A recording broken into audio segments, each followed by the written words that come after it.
I cannot tell what are dreams and what are memories anymore, and I hope this will not hurt me. I can recall running through grass with my brother, blackberry cobbler in the kitchen, and catching white moths in jars. But I also remember calls in the night, shapes in the water, and a set of cold eyes. I think back on laughing, screaming, nettle stings, sweetness, and a sense of eternal summer, everlasting youth. I rarely recaptured that last feeling later in life, but when I did, it was with my friend Jill. The two of us set up the tent in the middle of the bog, where the grass was a dry yellow and the dirt was practically sand. She didn't want to pitch it too close to the water because she said she didn't want one of us rolling out in the middle of the night and drowning in our sleep.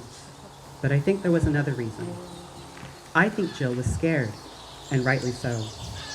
There was something wrong about that water, a murky black that seemed much deeper than the 10 feet my brother had told me.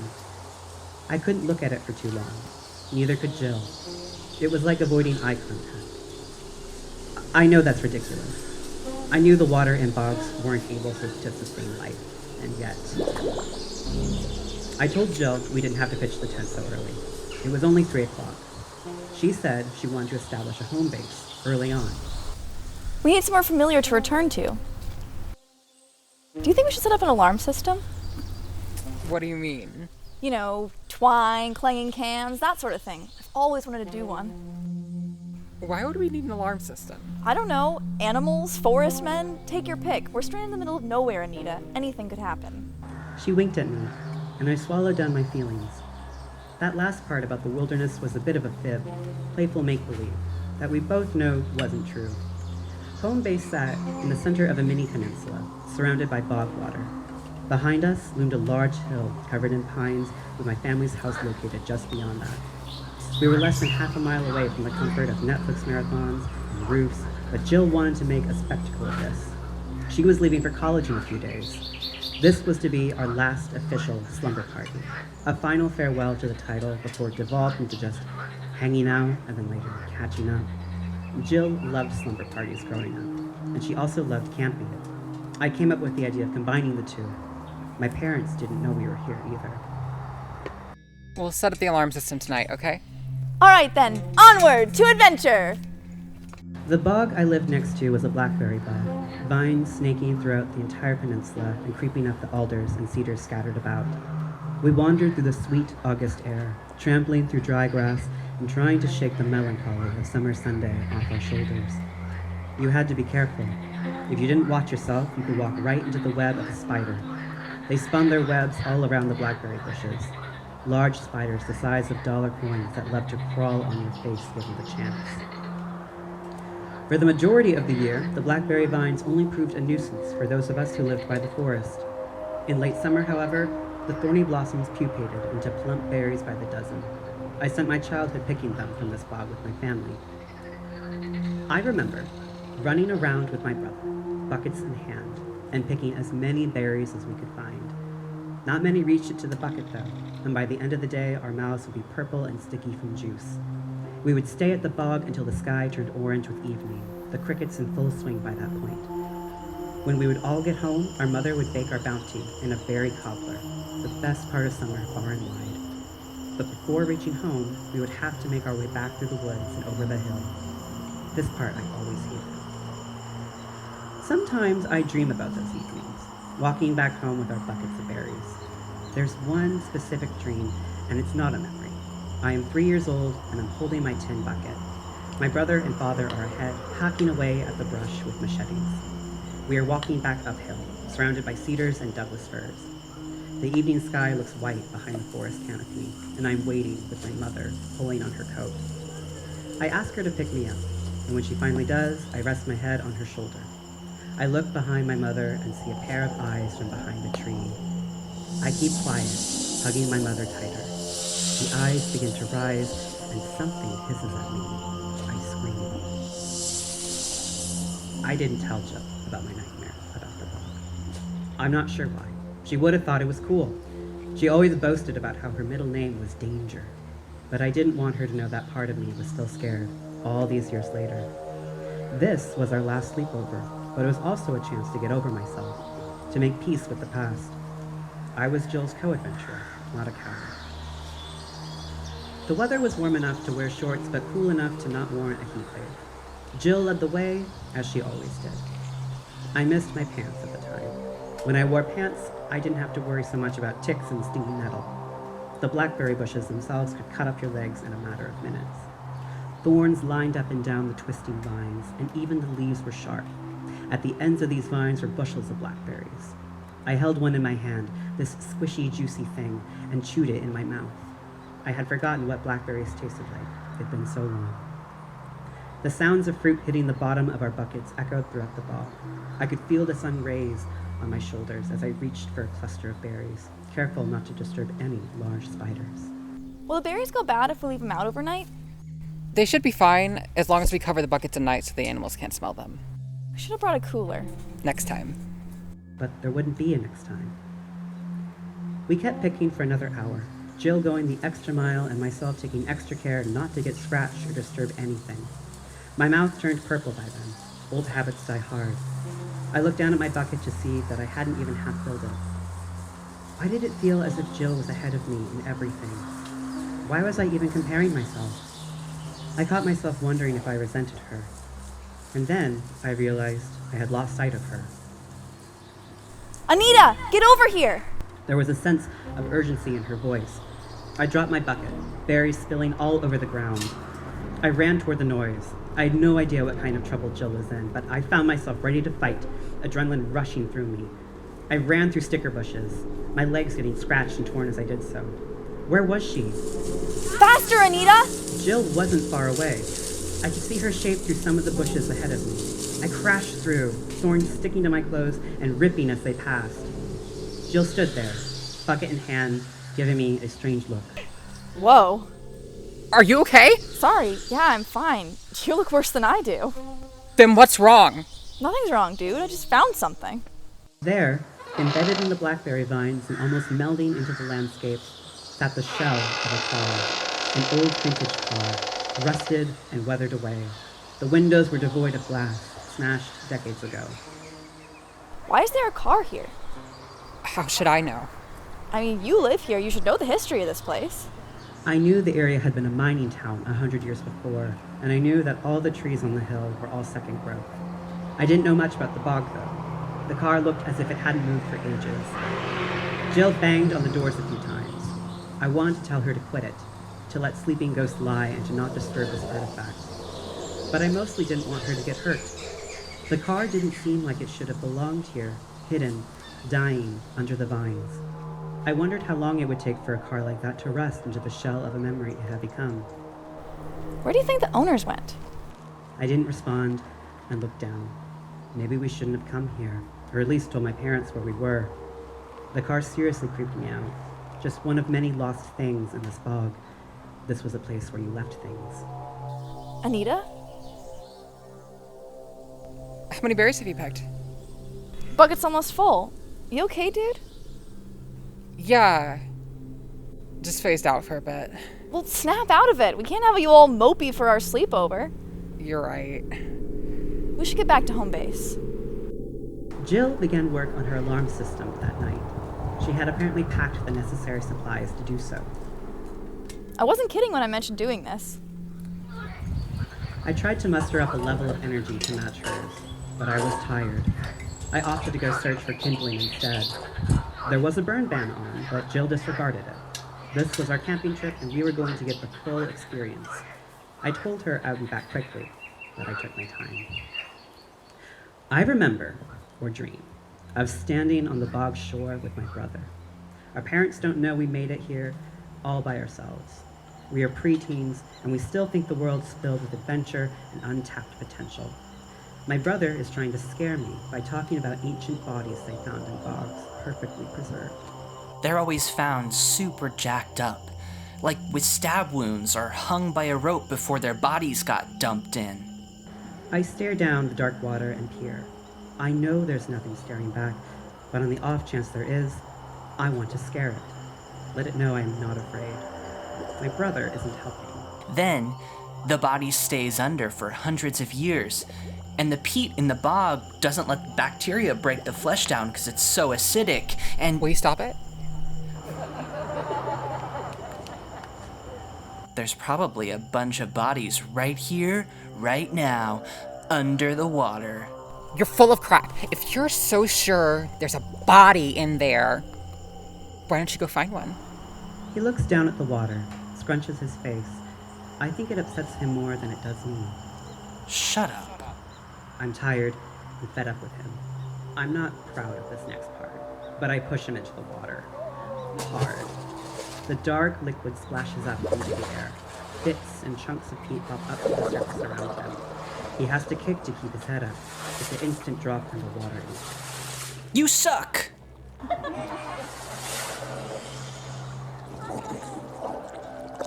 I'm telling Mom. But then my brother gets this look on his face, as if something's not right. I just kicked something. Yeah, right. I'm serious. My eye drifts. There is something floating toward my kicking brother. A log. A very long log. Or an alligator. It looks like one of those floating reptiles you see on documentary footage of the Everglades, except the head is smaller and much further away from the body. I keep kicking something really big, Anita. The log drifts closer to him. I can see a familiar set of empty eyes on its head. It's stalking him. Get out. What if it's a body? Get out! My brother turns. He sees the log. It raises its head out of the water, attached to a stretched, serpentine neck. It hisses. My brother screams. I scream. It lunges, and I am running through the trees.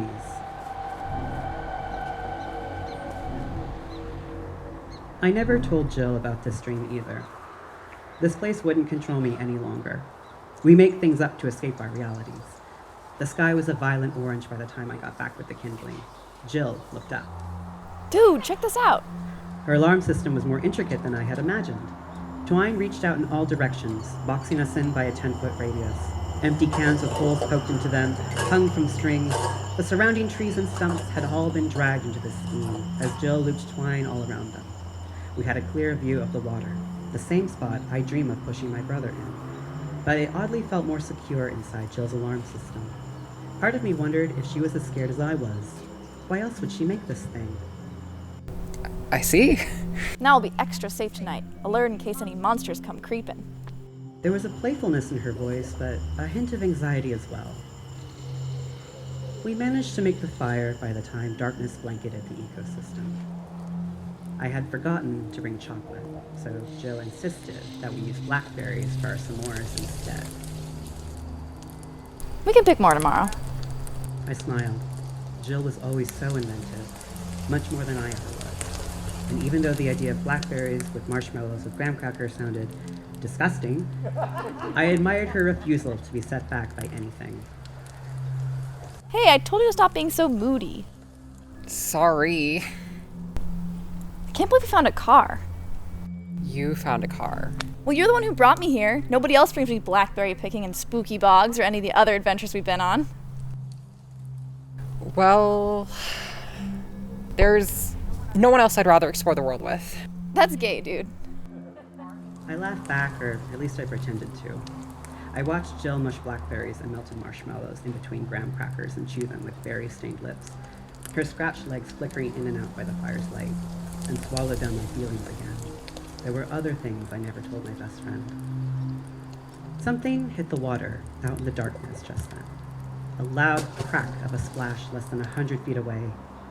We bolted up. What the heck was that? The thing moved, just barely visible in the moonlight, and sank under the water. I didn't know what to say. Memories mixed in with dreams filled my mind, but I blinked them away and stayed in the present. That was a beaver. They splash their tails when they get scared. It's fine. Pretty big beaver. We didn't spend the night of our slumber party staying up late talking about boys. I didn't have any boys, and Jill had dated so many that she didn't like talking about them anymore. The two of us slept side by side in the tent in our respective sleeping bags. Despite her unease, Jill fell asleep in a matter of minutes, and I was left alone to dwell over my fictions and childhood memories and the curves of Jill's body and the fact that I can't discern reality from imagined scenarios. I remember running through the woods, crying out. I almost stumble over my sneakers at the top of the hill and tumble down through the brush. I'm ripping through the foliage, ferns, nettles, Oregon grape that cut my ankles and shins. I burst from the forest and slam my fist on our front door. My brother has fallen in, and a monster ate him. I can barely say the words through my choked tears. My mother runs for the hill as my father carries me behind her. I cling to my father's jacket, begging my parents not to go back because I can't lose the rest of my family. My brother isn't there when we come to the bog shore. My mother is screaming his name, but his body is never found. I tell them about the monster. I don't tell them how he got into the water. I am told what I saw never happened, that my brother was an adventurous boy who loved catching snakes and scaring birds and making forts, who just one day made a mistake and drowned. I am told not to mention monsters, to never explore again. And after a few years, these are just dreams, mixed with memories in order to cope with unsettling natures, because monsters are a figment of my imagination, and monsters are defense mechanisms. Something knocked the bucket over outside. I didn't move. It must have been a raccoon or a possum. That damn beaver. Something real that rummaged around in the nocturnal hours. A hiss. A reptilian throwback sound from long ago that I didn't want to admit was actually happening. I turned over, slowly, oh so slowly, opened the tent door, just enough to see through. Dreams are not memories, and memories are not reality. I held my breath and looked upon what was true. The bucket moved in the moonlight, the snake-like neck I knew so well protruding from it. I tried not to breathe, lest it look up at me. The neck connected to a short lizard body that stood just behind the thread of Jill's immune system, never setting off a thing. I could hear a tongue lick against the bucket's bottom as it lapped up the last of the purple fruit. The ragged neck was massive, allowing it to eat up our day's bounty with its slap teeth. But I wasn't asleep. I was watching my dream scavenge for scraps by the moonlight. My dream was a living thing. What the heck is that? I looked over to see Jill, her eyes wide with fear and excitement. And before I could say anything, I heard the bucket drop to the ground with a snarl. And when I looked back, there was my monster, the creature I had made up when I was too young to know that monsters did not exist. And it stared at us, that monster, with those empty eyes and the sharpened mouth and a hint of recognition. And as I screamed, Jill ran at it with her fists. And it charged, and I shut my eyes, and I screamed, and I screamed, and the crack at the side of my head, everything stopped dead. I remember silence.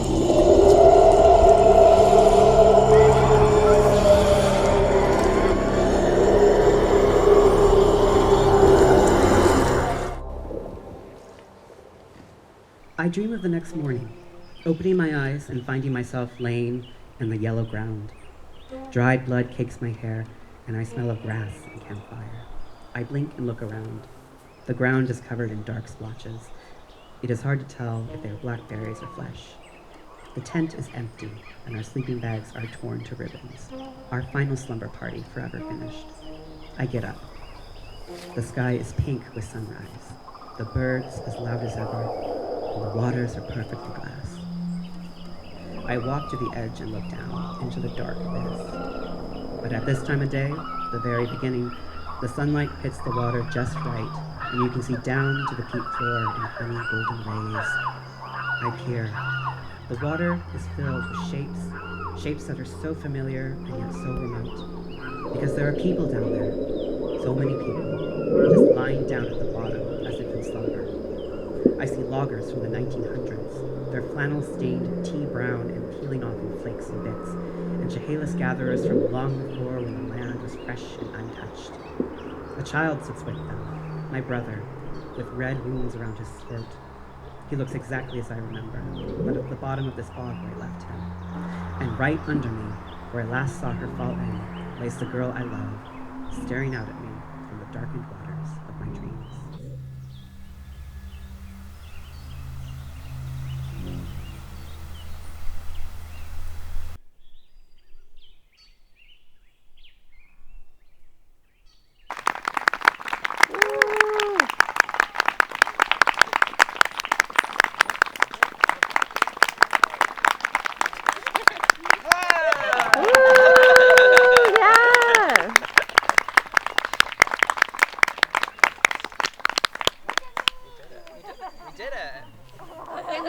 another round of applause. That was so cool. Thank you all so much.